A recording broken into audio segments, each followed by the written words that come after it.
Meus amigos, vamos acompanhar mais um vídeo aqui do canal. Vamos acompanhar aí a Sadia aí, sem saber o que falar, depois que o presidente americano colocou o secretário de Estado Marco Rubio. Marco Rubio tem sido um grande aí aliado do Brasil, colocando aí a mostra para o mundo e fazendo fazer a justiça dos perseguidores políticos desse Brasil, perseguidores dos direitos humanos do Brasil. Mostrou ao mundo quem são Alexandre de Moraes e sua raça. E agora vai ter o Lula aí vai ter que negociar com Marco Rubio, que é inimigo dos comunistas. Galera, vamos ver só um pedacinho. Vou trazer um trechinho aqui. Olha só o que a Sadia aí tá falando sobre o Marco Rubio. Olha isso, olha só isso. Acórdão publicado, trânsito em julgado, eles esperavam mais sanções. Lei Magnitsky, inclusive, para outros integrantes da primeira turma que condenaram o ex-presidente e os demais. Se essa relação for caminhando bem entre o governo brasileiro e o governo americano, pode ser que tenha uma reversão de expectativa. Não é o que eles estão esperando. Repito aqui, a expectativa deles é que tenha mais sanções. Contei semana passada até sanções a ministros do governo Lula, uma nova leva de suspensão de visto. Falei aqui no estúdio no final da semana, mas Agora, vai ser interessante observar como vai se dar essa dosagem da relação do que eles falam, do que eles tweetam e do que de fato acontece. Já existia, inclusive, uma campanha ainda incipiente para que fosse aplicada a Magnitsky sobre... Meus amigos, a Sadia aí e a turminha da Globo, eles querem aí de uma forma falar que a aproximação do presidente americano, mas essa aproximação é extremamente boa, porque vai mostrar o presidente americano, eu tenho certeza que não vai deixar barato, ele já mostrou isso colocando o Marco Rubio, porque outros países estão negociando aí, a China estão negociando com outras pessoas, mas o Brasil vai ter que negociar com o Marco Rubio, o Marco Rubio, que fez aí valer a justiça, colocando a Magnífico no Alexandre de Moraes, na família do Alexandre de Moraes e também nas empresas que faturam milhões de reais do Alexandre de Moraes. Vamos acompanhar esse vídeo que está sensacional, o desespero da Sadia e da turminha dela aí com o Marco Rubio. Veja, Rubio, nossa conversa, win-win, né? Você imagina esse diálogo? Vai ser muito Ele divertido. já deu um spoiler, porque ele já usou o win-win. Win-win, Rubio, lá em Pindamonhangaba, né? Aquela Mas coisa. sabe o que eu estava pensando, Valdo? Que ouvindo o Dapi e lembrando da fala do Alckmin, é uma coreografia, né? Todos eles estudaram a mesma coreografia. Tem uma preocupação também de não cometer nenhum erro, porque eles estão acompanhando os erros do campo adversário, porque essa é uma agenda que foi entregue de presente, de bandeja para o governo Lula pelos bolsonaristas, pela oposição. Então, eu acho que eles aprendendo com a experiência do adversário, melhor a gente melhor a gente não errar, Valdo, não vamos mexer. Então, pode reparar, são as mesmas palavras, estão repetindo os mesmos termos. Foi uma conversa positiva, boa expectativa, vamos aguardar a ligação, 30 minutos, assim, para não sair nada fora do script dessa coreografia. vamos esperar a nota da Casa Branca, que deve sair, imagino que Sim. deva sair essa nota. Vamos evitar passar qualquer informação que possa gerar mal-estar na Casa Branca com o presidente Donald Trump, porque quando, depois, agora, hoje, né, pela manhã, quando eu conversei com um ministro que me confirmou, olha, a conversa está marcada para hoje, segunda-feira, por volta de 10h30, vai acontecer lá no Palácio da Alvorada. E esse acerto foi considerado muito importante sob dois pontos de vista, segundo essa fonte. Primeiro, a questão econômica, porque por mais que realmente esse tarifaço não tenha atingido tanto o Brasil assim, e não atingiu, né, porque a gente está conseguindo ali novos mercados, alguns produtos não, mas vários estamos conseguindo novos mercados, mas se o comércio com os Estados Unidos se normalizar, a tendência é que a balança comercial cresça ainda mais, e isso é importante para o Brasil, né? Segundo, do ponto de vista político, né? Segundo essa fonte, era importante quebrar realmente de forma definitiva. Ele disse, olha, não dá para dizer que foi de forma definitiva, nós demos um primeiro passo para tirar o monopólio de Eduardo Bolsonaro, Paulo Figueiredo, no contato com a Casa Branca. E eles confiam muito, como me disse, no taco do presidente. Acham que ele tem um jeito, chega lá, conversa, quebra resistências, e isso parece que, neste primeiro momento, está funcionando com Donald Trump, né? E o último ponto é que o Trump está precisando ter uma notícia boa nessa área da inflação. Então, acho que dizem que, olha, está criando um ambiente para revogar, no mínimo, tarifaços sobre café e sobre carne. Andréia? Lins, Sandra de volta aqui, tô amando Sandra Coutinho conosco aqui no Estúdio I. Lins, relembra pra gente aqui essa relação entre Lula e Trump, mas a Sandra quer falar antes, é isso? Isso, acho que tem uma Sandra. coisinha ali. Andréia e todos do estúdio, eu fiquei me lembrando, né, naquele dia 23 de setembro, da cara do Marco Rubio, quando o Donald Trump interrompeu o discurso para falar do contato que ele teve com o presidente Lula. Não importa se já tinha sido negociado, se não tinha sido negociado, o fato é que a forma como o Donald Trump mencionou aquele encontro, a gente se abraçou, e foi uma forma muito espontânea, mesmo que tivesse sido negociado o encontro de antemão. E o fato é que, como a gente sabe que o posicionamento do Marco Rubio é mais à direita, ele ficou muito com o pé atrás, porque ele sabe que aquilo ali, ele sabia desde aquele momento que tudo isso ia cair no colo dele. E hoje fica ali sacramentado que, de fato, está tudo caindo no colo dele. E é muito curioso, porque fica um interlocutor do lado americano, apenas o Marco Rubio, quer dizer, cadê o Lutnick, por exemplo, o secretário de Comércio, né, que também podia participar dessa conversa, e 3 do lado brasileiro, né, o Mauro Vieira, o Haddad e quem mais que está na lista? Tem até o Celso Amorim, né, quer dizer, são vários possíveis. Sim, Alckmin, Haddad e o Mauro Vieira. Quer dizer, são 3 interlocutores do lado do Brasil e só o Marco Rubio do lado americano, que fez aquela cara bem brava quando o Donald Trump mencionou o assunto. Ainda não saiu a transcrição dessa conversa. Normalmente o que sai não é uma nota parecida com o que saiu pelo lado do Itamaraty, e sim uma transcrição da conversa. É possível que saia hoje ao longo da tarde, mas daqui a pouco tem também a entrevista coletiva da porta-voz, da Caroline Leavitt. Então pode ser que durante a conversa ela seja perguntada por algum jornalista brasileiro, porque a nossa Raquel Krahenbuhl está de férias, não será a Raquel Krahenbuhl quem vai perguntar, sobre essa conversa. Porque, claro, a primeira coisa que a gente faz estando aqui é querendo saber os detalhes do lado americano. E eu só consegui poucas informações por enquanto, mas eu acho que a Casa Branca em algum momento vai soltar mais informações, Andréia. Acabamos de ter a informação que o presidente Donald Trump publicou nas redes sociais dele. O resultado dessa conversa com o presidente Lula está aqui, na Truth Social, que é a rede social do presidente americano. Então, ele está dizendo que nessa manhã ele teve essa conversa excelente por telefone com o presidente Lula, discutiram muitas coisas, mas que o foco principal foi a economia, comércio entre os dois países. Aí segue o Trump dizendo que eles vão ter mais discussões e que eles vão se encontrar num futuro não muito distante, tanto no Brasil quanto nos Estados Unidos. E esse fim aqui, que ele diz assim: gostei da ligação, nossos países se darão muito bem juntos. I enjoy the call. I enjoy the call. E interessante ele dizer também, André, vamos nos encontrar num futuro não muito distante, tanto no Brasil quanto nos Estados Unidos. Quer dizer, tem a Agent aí pairando que porque ele vem para a COP? Pois é, Lula voltou a convidá-lo para a COP segundo aquela nota. Essa postagem do Trump aqui não só confirma a nota do governo brasileiro, porque até agora a gente estava trabalhando, obviamente, com as informações que temos, que são as informações do governo brasileiro. Agora a gente tem o retorno do governo americano e é muito melhor do que a expectativa, garanto, pelas informações que eu tenho, do governo brasileiro. Porque havia uma preocupação, quando a gente está falando em cautela, é porque o governo está cauteloso, porque não sabe, como a gente comenta aqui o tempo todo, o que Trump pode dizer, pode mudar de opinião, é imprevisível. Trump está se mantendo coerente com os relatos que nos foram feitos pelo governo brasileiro. E esse fim aqui é quase mais que amigos friends, eu diria, essa resposta, Sandra, do governo americano para o governo brasileiro. Então, eu estava aqui recuperando, assim que a gente teve a informação do Trump, vou jogar para você e vou pegar o que disse o Paulo Figueiredo minutos antes da publicação do Trump, falando que a imprensa estava achando que estava muito boa essa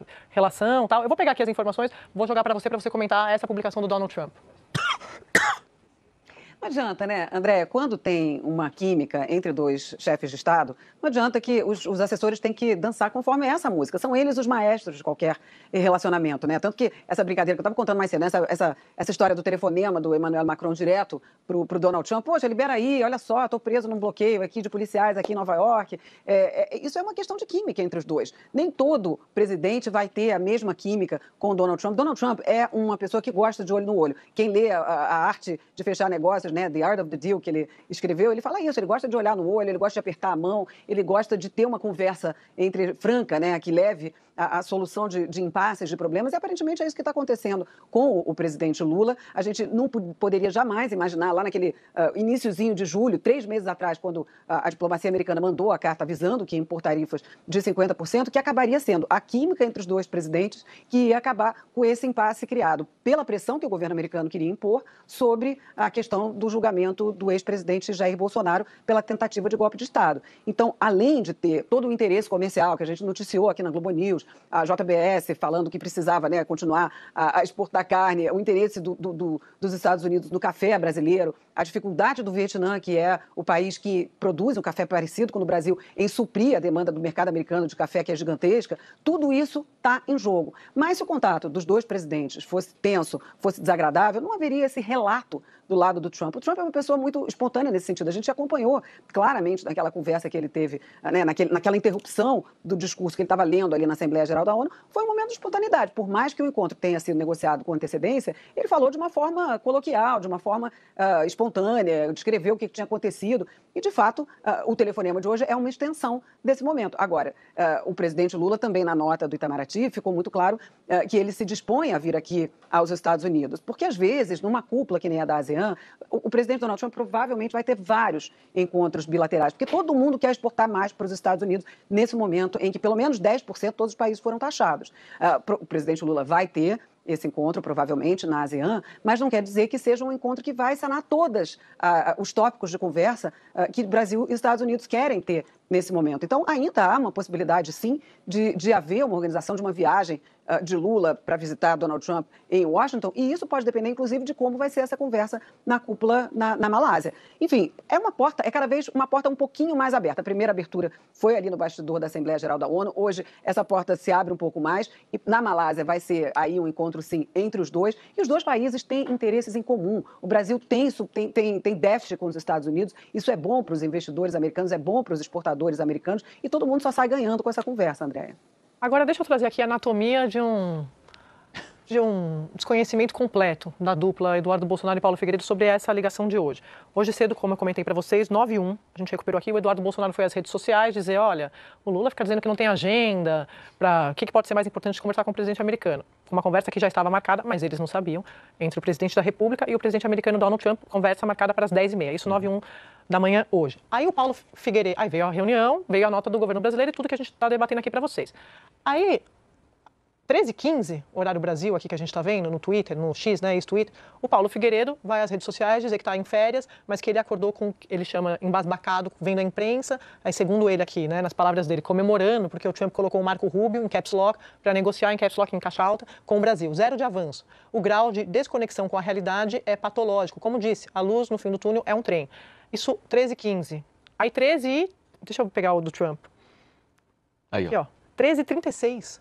O Trump vem e diz que foi ótima conversa, very good call, que eles discutiram muitas coisas, baseado em economia, comércio, como a gente disse para vocês aqui, ou seja, também 0 palavra Bolsonaro no tweet de Trump. Lembrando que na nota da taxa, ele condiciona a taxação à situação jurídica do ex-presidente Bolsonaro, diz que eles querem ter novas conversas e não num futuro muito distante, e espera que isso aconteça no Brasil e nos Estados Unidos, e diz, eu curti muito essa ligação, gostei muito da ligação, nossos países vão caminhar juntos. Então, minutos depois da postagem do Paulo Figueiredo. Lembrando, por que isso é importante? Porque Paulo Figueiredo e Eduardo Bolsonaro sempre se colocaram como os grandes interlocutores do Brasil junto a essa Casa Branca. Essa que tem Marco Rubio, que tem Trump, que tem toda essa turma que acabou resultando nessas medidas de sanções, etc. E a gente está falando aqui, né, Andréa, já desde o começo, que a gente sabe que o perfil do Marco Rubio é um perfil mais radical de política, um cara que já manifestou a sua... ele não gosta do Lula, ele diz que o Lula é esquerdista, ele é um dos principais defensores dessa ofensiva que os Estados Unidos estão fazendo sobre a Venezuela, sobre Cuba. Todo mundo sabe disso. A gente sabe que o Rubio é o componente político dessa fórmula. Agora, a gente está vendo as coisas avançarem para esse rumo. E não dá para ignorar a realidade. As coisas estão indo para um caminho em que, de um lado, nós vamos ter uma conversa comercial. O Trump disse ali, nós falamos sobre economia e comércio entre os dois países. O próprio Trump não mencionou sanções a autoridades nem nada de forma geral. Então, a gente só tem que ler o que está sendo dito pelas pessoas que participaram da conversa real. Isso. Né? A gente sabe que existe uma divisão, a gente tem falado sobre isso aqui, existe uma divisão no governo americano entre o lado mais ideológico, representado pelo Rubio, e o lado mais comercial, econômico, pragmático, representado pelo secretário de Comércio. E assim é a vida. Todos os governos são assim, eles vão disputando. Se daqui a pouco o Rubio for mais forte, bom para ele. A questão, o nosso papel aqui é interpretar o que está acontecendo. Não, e não deixa nenhuma margem para interpretação de que será que foi boa a conversa ou não? Ele está dizendo, é a continuação do Deu Química. Eu gostei da conversa. Ele podia ter parado aqui, a gente pode se encontrar tanto no Brasil quanto nos Estados Unidos. Pronto. Ponto. Aí ele vai, eu gostei da conversa, nossos países vão se dar bem. O texto dele é mais entusiasmado do que o texto do governo brasileiro, que é o governo costuma, do... né? O abraço, não sei o quê, é o jeito dele falar, né? Vamos lá. Dos bolsonaristas, porque após o julgamento do Supremo, até antes a gente falava que eles estavam esperando favas contadas, o Supremo ia condenar, né, os golpistas do 8 de janeiro, os mandantes ali, entre eles o ex-presidente Bolsonaro, e após o julgamento, acórdão publicado, trânsito em julgado, eles esperavam mais sanções Dei Magnitsky, inclusive, para outros integrantes da primeira turma que condenaram o ex-presidente e os demais. Se essa relação for caminhando bem entre o governo brasileiro e o governo americano, pode ser que tenha uma reversão de expectativa. Não é o que eles estão esperando. Repito aqui, a expectativa deles é que tenha mais sanções. Contei semana passada até sanções a ministros do governo Lula, uma nova leva de suspensão de visto. Falei aqui no Estúdio I no final da semana, mas agora vai ser interessante observar como vai se dar essa dosagem da relação do que eles falam, do que eles tweetam e do que de fato acontece. Já existia, inclusive, uma campanha ainda incipiente para que fosse aplicada a Magnitsky sobre o ministro Gilmar Mendes. Isso a gente até viu, o Eduardo Bolsonaro tweetando sobre o Gilmar Mendes e nos bastidores se falava isso, o próximo alvo é o Gilmar e tal. Não sei se isso agora recua. Mas já dá para dizer que não será surpresa se em algum momento no futuro não tão longínquo assim, medidas que foram impostas exatamente no pacote de pressionar o Brasil, mais do que o governo brasileiro, a justiça brasileira, por conta do processo contra o ex-presidente Bolsonaro, deixem de ser aplicadas porque isso está saindo aos poucos da mesa de negociações, né? Se isso não foi nem citado na conversa inicial, se não aparece o nome do ex-presidente na postagem do presidente dos Estados Unidos, se pela primeira vez ele cita o nome do presidente Lula, se ele termina dizendo que gostou da conversa, que os países podem caminhar juntos e isso pode ser bom, um passo lógico, ainda que não possamos esperar somente passos lógicos, seria também desanuviar essa pressão contra o judiciário brasileiro. Faria sentido, não seria nada surpreendente, mas vamos ver. Até porque o Rubio vai ficar nessa queda de braço dentro do governo, o Rubio vai ficar insistindo para que se mantenha necessário manter essa sanção. E aí eu acho que nesse caso também interessa para o Trump falar, não, vamos só para o comércio, mantém a sanção, fica aquele bode na sala, né? Você fica com uma carta na manga que você pode tirar conforme seu interesse, né? É porque as sanções comerciais se tornaram um problema sério para qualquer pauta de direita no Congresso, né? A gente tem visto pautas do governo, associadas ao governo, avançando por conta da paralisia que tomou o setor da direita, né? O setor bolsonarista, na extrema-direita, na verdade, no Congresso, que qualquer conversa sobre anistia, dosimetria, etc., ficou com aquela espada das sanções pairando sobre a cabeça. Por isso que interessa a muito pouca gente, mesmo dentro do bolsonarismo, manter essa ligação entre alívio para Bolsonaro e sanção econômica, porque eles perceberam que juntar duas coisas foi algo terrível para ambas as pautas, né? Agora, a informação da Malu é importante porque, como sabemos que o presidente falou das sanções a ministros na conversa, é claro que isso foi alinhado com esses integrantes da corte, porque poderia não ter sido mencionado. Teve briefing, o presidente Lula foi para essa conversa com um briefing, ele escolheu o que falar, mas tinha lá tudo que ele poderia falar sobre as sanções, ele recebeu esse briefing para poder falar. Você, Valdo, é um gesto também do presidente ao Supremo, né? Falar. É um gesto do presidente Lula ao Supremo, ele sempre se colocou contra essa interferência do governo americano sobre o judiciário brasileiro, defendeu o ministro Alexandre de Moraes, era esperado então que ele verbalizasse. Não nominou, né? Não fulanizou, não citou Alexandre de Moraes, só citou a necessidade de você retirar restrições impostas a autoridades brasileiras. Aí não é só ministro Supremo, também tem ministros do governo dele, como Jorge Messias, que teve o visto cassado. Alexandre Padilha, na mesma linha, né? Outros ministros supremos que tiveram visto cassado, apesar de alguns deles até hoje não terem sido comunicados oficialmente desta revogação do visto. Tem a confirmação ali extraoficial, mas nunca souberam diretamente. Agora, o que o Brasil espera, né? Talvez não revogar imediatamente, mas se você não avança, por exemplo, punições, sanções colaterais para os bancos, já é um ganho danado para o Brasil. Havia um grande temor dentro do governo brasileiro de que o Banco do Brasil, lá em Nova York e em Miami, pudesse ser sancionado pelo governo dos Estados Unidos por ter conta ali, por Alexandre de Moraes ter conta na instituição. Isso seria muito ruim para o Banco do Brasil, que enfrentaria dificuldades extremas, porque ele precisa das suas agências ali, das suas sedes nos Estados Unidos para fazer várias transações, fechamento de contratos em câmbio, fechamento de contratos ali de financiamento, cartões de crédito. Então, se você adota uma punição para o Banco do Brasil, seria péssimo. Então, neste momento, o governo vai se dar por satisfeito nessa primeira fase se você não avançar em alguma outra sanção, principalmente nessa área comercial, e se for mantido, o que já não é bom, mas se for mantido só contra Alexandre de Moraes, a sua mulher e a família. Então, assim, vamos por etapa. Foi isso que eu ouvi muito aqui em Brasília hoje. É um primeiro passo importante, mas agora tem que ir testando ali aos poucos e, principalmente, se tudo parar do jeito que está, e aí você começar a negociar, já é um grande avanço. Andréia? Líderes do Centrão dizem que é preciso convencer imparcial, tentando de todas as formas criar narrativa que o governo está tranquilo, que é um marco com o Rubio, que é uma aproximação, mas lembrando, pessoal, eles de forma muito covarde, tentando aí passar o pano para o desgoverno Lula, eles não falam todo o desastre que o Lula vinha falando contra o presidente americano, atacando o presidente americano.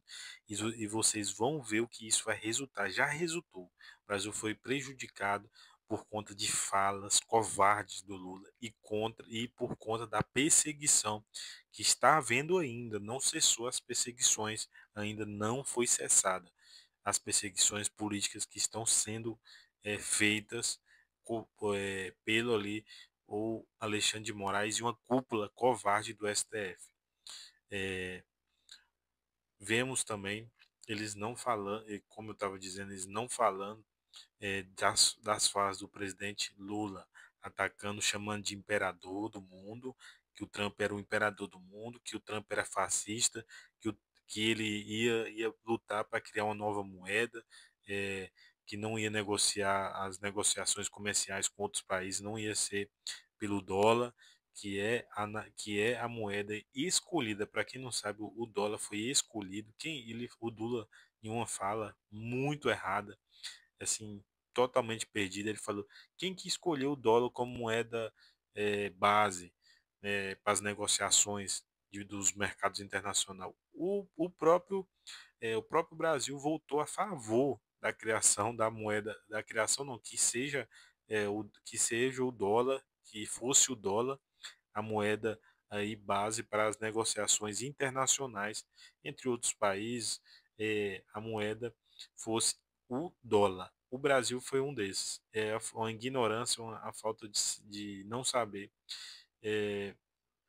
querendo criar uma moeda pelo BRICS. O BRICS é composto aí por alguns países comunistas e alguns países ditatorial. Olha só isso. Que essa fala é muito de uma forma muito errada. O Brasil tem uma relação comercial com os Estados Unidos, tem relação comercial com a China, mas o que não pode haver é essa ideologização, essa forma ideológica que estava sendo feito. Agora que ele viu que o presidente americano não está para brincadeira, o presidente americano é, veio aqui proteger a democracia, a liberdade de expressão, é, minha e sua, se expressar da forma que desejar.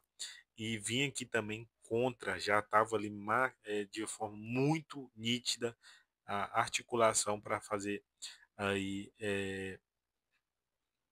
a censura das redes sociais, a censura das redes sociais nessas reuniões, nessas últimas reuniões com o presidente lá da China, com pessoas ligadas à China, eles estavam buscando uma forma para colocar aí as redes sociais de uma forma que o governo regulamentasse a rede social. E agora o presidente americano veio com tudo e não vai permitir essa cessão aí de liberdade sendo quebrados a todo momento com o desgoverno. Galera, queria fazer um pedido para você que segue o canal, deixe o seu like aqui. Se você está assistindo, não segue ainda, não se inscreveu no canal, já se inscreva no canal, deixe o seu like, é muito importante. Se possível, seja um membro aqui do canal, a gente vai postar muito conteúdo exclusivo para os nossos membros aqui do canal. Seja membro, e também deixe seu comentário aqui embaixo, é muito importante.